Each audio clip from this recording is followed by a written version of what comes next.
All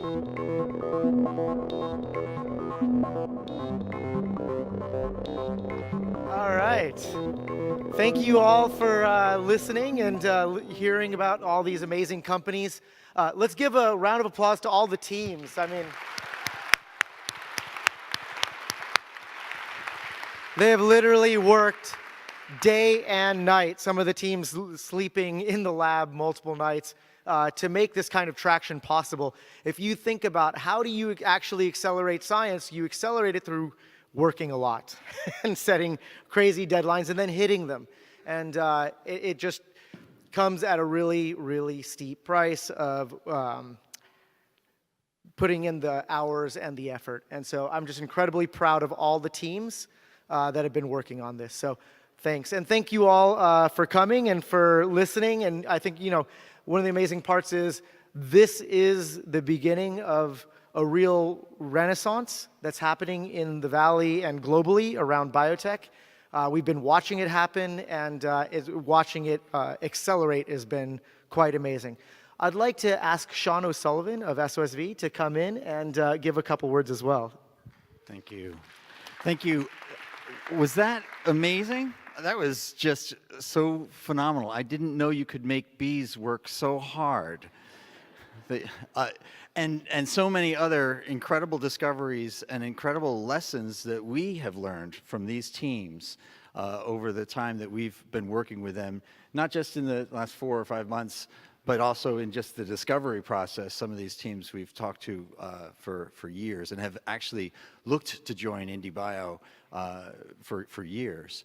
I want to say, as an investor, SOSV, of course, all of our IndieBio staff at SOSV are here with us on stage, but this is really just such an incredible thing to be part of.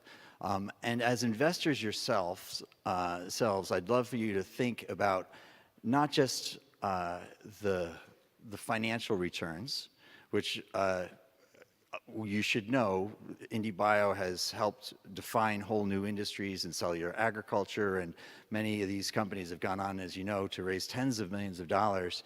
And so an investment in some of these companies is certainly going to be a good financial return, but it's also way more than that.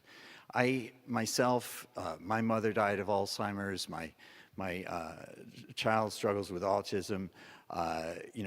Many people that I know have cancer. Arvin's parents both have cancer. We are struggling with these issues as a society. As one of the speakers talked about in terms of the opioid addiction, 5 people an hour, just in the time that we've just been meeting here today, 15 people, 10, 15 people have died of these problems. These are massive, real problems facing all of the world. And so I want to encourage you to really use your money well by investing it into these great companies to really change society and advance the progress.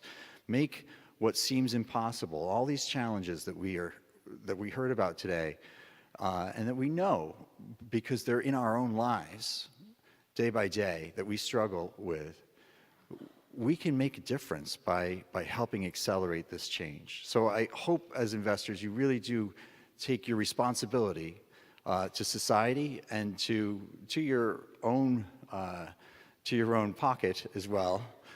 Seriously, these are great investments that can really do good for the world. So please meet up with the teams afterwards. And thanks again to these the incredible team at SOSV, the entire IndieBio group here that makes this possible. Thank you. Thanks, Sean, for taking a chance on such a crazy idea as a biotech accelerator 3 years ago when we talked about it first. So yes, as Sean mentioned, it's time to meet the teams. It's a rare opportunity for them to have so many press and investors in the same place at the same time. So I'd like you to kindly step aside if you're not an investor or press member for the first half hour to hour. So that way the teams can get through the important conversations around fundraising and spreading their gospel with their channels, with those appropriate channels first. Afterwards, please feel free to step forward and chat away. So thank you again for your time, for your energy, and for your great involvement in this booming renaissance. We'll see you outside, and we'll see you again in 6 months. Thank you.